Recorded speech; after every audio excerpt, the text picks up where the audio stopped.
নারী এবং শিশুদের ওপর অত্যাচার নির্যাতনের ঘটনাতেও তদন্ত কমিটি গঠন করেছে নতুন রাজ্য সরকার, যে কমিটিতে রয়েছেন আইপিএস অফিসার দময়ন্তী সেন। অবসরপ্রাপ্ত বিচারপতি সমাপ্তি চট্টোপাধ্যায়ের নেতৃত্বে এই কমিটি গঠন করা হয়েছে। নারী শিশুদের ওপর অত্যাচার তদন্ত কমিটি গঠন। জনশুনানির মতো থানাতেও অভিযোগ নেবে কমিটি। নির্দিষ্ট কয়েকটি মামলা ছাড়া অন্য মামলা দেখবে এই কমিটি। প্রয়োজনে ফাইনাল রিপোর্ট দেওয়া মামলাও খতিয়ে দেখা হবে। অবসরপ্রাপ্ত বিচারপতি সমাপ্তি চট্টোপাধ্যায়ের নেতৃত্বে কমিটিতে রয়েছেন দময়ন্তী সেন। নারী শিশু নির্যাতনের মামলার তদন্ত কমিটির সদস্য আইপিএস দময়ন্তী সেন।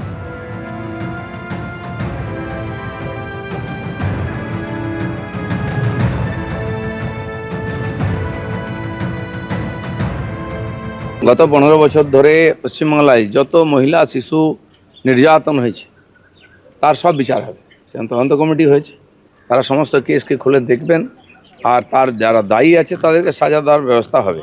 তো দময়ন্তী সেনের মতো যারা এফিসিয়েন্ট অফিসার যারা কাজ করেছিলেন সফলভাবে, তাদেরকে পেছনে ফেলা হয়েছিল, অপমানিত করা হয়েছিল। সরকার তাদের স্বীকৃতি দিয়েছে। আমি চাইব তারা তাদের যোগ্যতা দেখান, মানুষের যে আকাঙ্ক্ষা আছে ন্যায় পাওয়ার সেটা যেন তারা নিতে হয়। সংকল্পপত্রে কিন্তু আগেই প্রতিশ্রুতি দেওয়া হয়েছিল, ক্ষমতায় এলে নারী শিশুদের ওপরে যে অত্যাচারের ঘটনা ঘটেছে সেই পুরনো সমস্ত ফাইল খোলা হবে। আর তার জন্য এবার নতুন কমিশন গঠন করলেন মুখ্যমন্ত্রী, যে কমিশনের দায়িত্বে রয়েছেন আইপিএস দময়ন্তী সেন। অবসরপ্রাপ্ত বিচারপতি সমাপ্তি চট্টোপাধ্যায় তার নেতৃত্বে গঠিত হয়েছে এই কমিটি। পার্ক স্ট্রিট গণধর্ষণ কাণ্ডের সময় কলকাতা পুলিশের গোয়েন্দা প্রধান ছিলেন দময়ন্তী সেন। তৎকালীন মুখ্যমন্ত্রীর তত্ত্ব না মেনে সত্যি কথা বলায় তাকে শাস্তি পেতে হয়। শাস্তি স্বরূপ তাকে কম গুরুত্বের পোস্টিং দেয় তৃণমূল সরকার।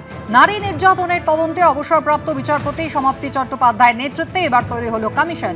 2019 সালে পুরসভার অনাস্থা ভোটে তৃণমূলের পুরো প্রধানকে ভৎসনা করেছিলেন বিচারপতি সমাপ্তি চট্টোপাধ্যায়। সেই প্রতিহিংসায় সেই সময় অবসরপ্রাপ্ত বিচারপতির এজলাস বয়কট করেন সরকারি আইনজীবীরা।